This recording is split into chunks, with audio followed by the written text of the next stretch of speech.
तो जय हिंद सभी को। कैसे हैं आप लोग? उम्मीद होगा बढ़िया होंगे, मस्त होंगे, जबरदस्त तैयारी कर रहे होंगे। तो आज मैं पढ़ाऊंगा बीमारी चैप्टर में कवक से होने वाली बीमारी। ये बहुत ही शानदार टॉपिक है। इसको आपको पढ़ना बहुत ही जरूरी है। इसलिए जरूरी है कि बीमारी चैप्टर से आपके एग्जाम में भर भर के क्वेश्चन पूछा जाता है। तो हम पढ़ेंगे आज कवक से होने वाले बीमारी के बारे में। तो कवक से होने वाली बीमारी जो है आपके कवक से होने वाले आपकी जो बीमारी होते हैं उसका हम एक ट्रिक बताएंगे। ट्रिक के साथ आप उसकी बीमारी को याद करेंगे, क्योंकि कवक से होने वाली बीमारी कई प्रकार की होती है। तो मैं आपको एक ट्रिक बताता हूं।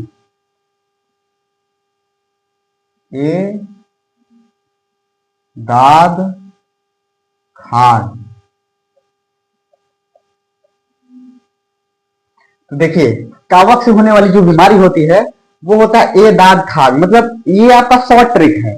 ए दाद खाद जो है आपका शॉर्ट ट्रिक है। क्या है? ए दाद आपका शॉर्ट ट्रिक है। तो देखिए, ए से जो आपका बीमारी होता है वो आपका होता है एक्जिमा। ए से आपका क्या होता है बीमारी? एक्जिमा।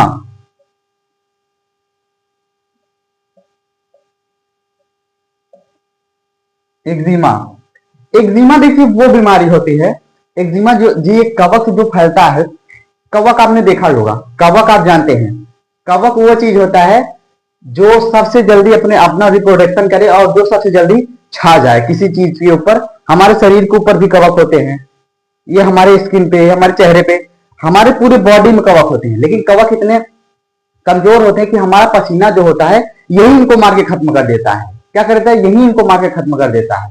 देखिए, कवक जो होते हैं दुनिया के दूसरे नंबर पे आते हैं। अगर वो इंसानों को खत्म कर दिया जाए इस दुनिया से, तो कवक जो ऐसे जीव होते हैं, ऐसे प्राणी होते हैं जो पूरे पृथ्वी पर राज करेंगे, सबसे ज्यादा अपना रिप्रोडक्टिव सिस्टम मतलब रिप्रोडक्ट करेंगे, और ये बहुत जल्दी अपने आप को निर्माण करके पूरी पृथ्वी पे ये छा जाएंगे कवक, अगर इंसानों को खत्म कर दिया जाए तो। कवक जैसे आप जानते होंगे, जैसे आपने रोटी रखा एक दिन, जैसे आपने रोटी बनाया और रख दिया एक दिन, जो सफेद सफेद जम जाता है कवक होता है। फल जब सड़ता है सफेद सफेद जम जाता है कवक होता है। आपके बालों में जो रूसी होता है और जो जैसे झाड़ते हैं गिरता है कवक होता है। और आप जैसे आपने कभी ये नोटिस किया है, जब आप सर्दियों में काफी कपड़े पहने रहते हैं तो भी आप कभी जब कुछ दिन बाद नहाते हैं तो देखते हैं ना, वो छूटता है, मैल जिसको बोलते हैं, माटी माटी एकदम छूटता है। आप तो कपड़े पहने हुए हैं फिर भी वो छूटता है। क्यों? वो कवक मरते हैं, जो हमारा पसीना निकलता है वो कवक कवक को मार देता है, तो वही छूट जाता है। ठीक है, वही छूट जाता है। तो अब देखिए, मैं बताता हूं इसके बारे में। तो कवक के बारे में आप जान गए होंगे कवक क्या होता है। तो ए दाद खाट कवक से होने वाली बीमारी। एक्जिमा जो होता है, जैसे आप कभी गांव वाले तो जानते होंगे, धान रोपाई किए होंगे, धान लगाए होंगे, तो हमेशा उनको पानी में रहना पड़ता होगा। जब आप पानी में रहते हैं ना, तो आपके बीच के अंगुलियम जो होता है यहाँ यहाँ वो सड़ जाता है। पहले रेड कलर होगा, उसके बाद यहाँ यहाँ सड़ जाता है। वो किसके कारण होता है? एक्जिमा के कारण होता है। वो एक्जिमा नामक कवक जो होता है वो आपके यहाँ पर अंगुली के बीच में आके बैठ जाता है और खदड़ देता है। खदड़ने का मतलब खदड़ देता है, और आपको उसको खुजलाने में बहुत अच्छा लगता है। जब आप उसको खुजलाएंगे तो और वहां पे कटेगा, तो वो जो कवक होता है एक्जिमा और अंदर चला जाता है। अंदर जाते जाते वहां पर सड़न पैदा हो जाती है। तो गांव में आपने देखा होगा कि जो स्त्रियां होंगी वो रेड कलर लगाती हैं, यहाँ रेड कलर लगाती हैं। तो आप देख रहे हैं नेचर, रेड कलर सुंदरता के लिए भी होता है और ये एक्जिमा को मारने के लिए भी होता है। जब रेड कलर आप लगाएंगे तो जब ये एक्जिमा पकड़ेगा तो वो कलर में मिलके वो नष्ट हो जाएगा एक्जिमा। तो एक्जिमा नष्ट हो जाएगा तो आपकी उंगलियां नहीं सड़ेंगी। तो ये था आपका एक्जिमा। अब मैं बताता हूं द से क्या होता है। द से होता है आपका दाद। दाद का नाम सुना होगा।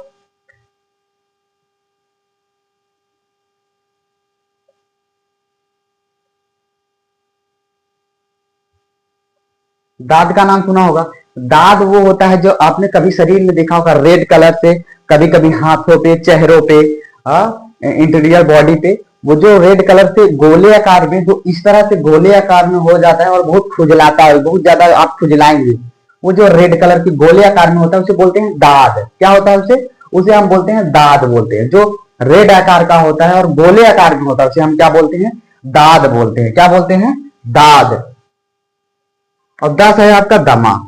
तो देखिए दमा क्या होता है।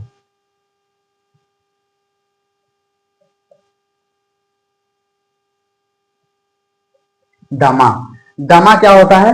दमा जब आप देखिए बुढ़ापे में दमा की बीमारी बहुत ज्यादा हो जाती है, दमा की बीमारी बहुत ही ज्यादा हो जाती है बुढ़ापे में। इसमें क्या होता है, जो आपका बलगम होता है ना, वो आपके फेफड़े में जाके जम जाता है। तो जब आप खांसते ही हमेशा खांसते ही रहते हैं, आपको सही से सांस नहीं ले पाते हैं, वो किस कारण होता है? ये दमा के कारण होता है। आपके एल्वियोलिक में जो है ना बहुत सारा खेखार आपने सुना होगा, और लोगों को देखोगे जब सर्दी हो जाती है तो एक हाथ लोटा भर के ऐसे खेखार देते हैं। कभी कभी तो कोई खाना खा रहता है तब बउआ जाके इधर खेखार देते हैं, यार कितना बेकार लगता है, एक हाथ लोटा भर के ऐसे चुल्लू भर के खेखार देते हैं। तो एल्वियोलिक में जो ये जाके जम जाता है तो आपको सांस लेने में दिक्कत होने लगती है, जिससे क्या हो जाता है, आपको दमा हो जाता है। अब क्या है आपका खा, खा से आपका क्या होगा? खाग। क्या होगा? खाग। खाज।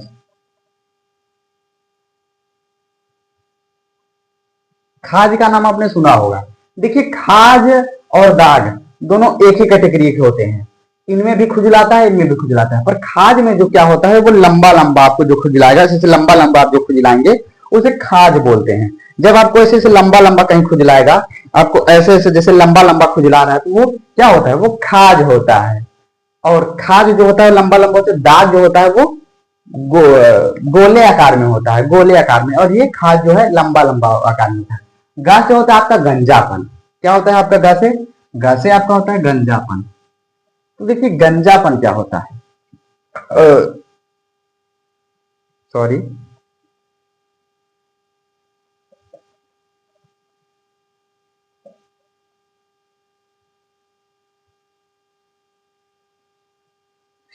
गंजापन।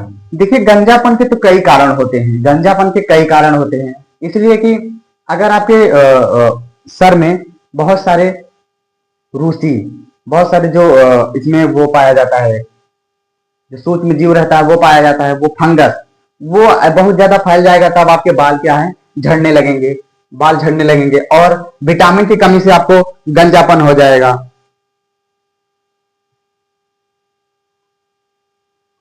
तो इसमें का रीजन क्या होता है गंजापन का? या तो विटामिन की कमी होगी, या तो बहुत सारे कवक के कारण, बहुत सारे कवक जैसे कि रूसी हो गया, रूसी आपके सर में बहुत ज्यादा पड़ गई है, तो उस कारण आपका बाल जो है झड़ने लगता है। क्या होता है? झड़ने लगता है, जिससे गंजापन बोलते हैं। क्या होता है? और गंजापन इस तरह से होता है, अगर आपको गंजापन हो गया तो आपके जो जहां जहां गंजापन होगा वो एकदम चमकने लगेगी, आपकी जो ये सिल तिलहड़ी है वो आपकी चमकने लगेगी, वहां पर कोई भी खुरदरा खुरदरा नहीं रहेगा। तो आप समझ लीजिए आप वहां पर बाल आना असंभव है, अब दोबारा बाल वहां पर नहीं आएगा। जब तक आप बाल ट्रांसप्लेट नहीं कराते तब तक बाल वहां पर नहीं आएगा। तो हमने आज जाना कवक से होने वाली ये बीमारी के बारे में, शॉर्ट ट्रिक में अच्छे से जाना, अच्छे से समझा। अब हम कल जो जानेंगे और सारी बीमारियों के बारे में, जीवाणु से होने वाली बीमारी, वायरस से होने वाली बीमारी। तो आज की क्लास को हम उम्मीद करते हैं आप लोग समझे होंगे, और आज की क्लास को हम यहीं तक रखते हैं। मिलते हैं हम कल की बीमारी में, ठीक है? तो आज के लिए बस इतना ही। धन्यवाद।